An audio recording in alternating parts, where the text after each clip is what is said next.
मूडा जमीन आवंटन मामले में कर्नाटक के मुख्यमंत्री सिद्धरामैया ने हाई कोर्ट का दरवाजा खटखटाया है। उन्होंने राज्यपाल थावरचंद गहलोत के आदेश को चुनौती दी है। हाल ही में राज्यपाल ने मैसूर शहरी विकास प्राधिकरण मामले में सीएम खिलाफ मुकदमा चलाने की मंजूरी दी गई थी। मूडा मामले में सीएम सिद्धरामैया पर गड़बड़ी के आरोप हैं। वहीं कांग्रेस नेता केसी वेणुगोपाल ने कहा है कि यह सिद्धरामैया सरकार का अस्थिर करने के लिए भाजपा और जेडीएस की एक स्पष्ट साजिश है। वे उनकी छवि खराब करना चाहते हैं।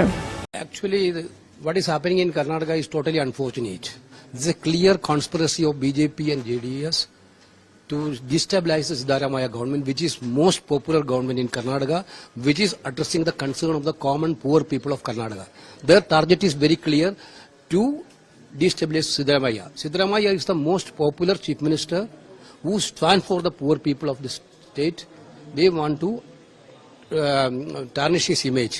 But Congress party is strongly standing with the government. Congress party will fight with these issues legally and politically. Thank you. हाल में कर्नाटक के मुख्यमंत्री के खिलाफ मुकदमा चलाने का राज्यपाल ने अनुमति दी। किस तरह से? ये पूरी तरीके से भारतीय जनता पार्टी की साजिश है कि कांग्रेस के जहां भी लोग हैं उनको कमजोर करना, उनके खिलाफ मुकदमे चलाना।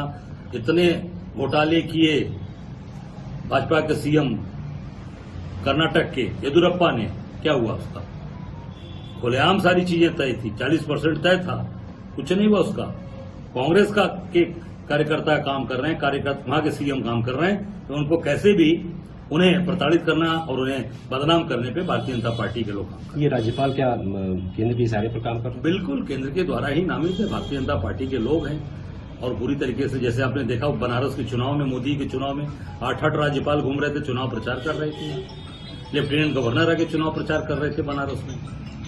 तो उन्होंने तो सारी पद और प्रतिष्ठा खत्म करके चुनाव प्रचार कर रहे थे राज्यपाल। इससे साबित होता है कि कर्नाटक में पूरी तरीके से ये केंद्र सरकार की साजिश के तहत ये काम किया। ब्यूरो रिपोर्ट, टीम मानस न्यूज।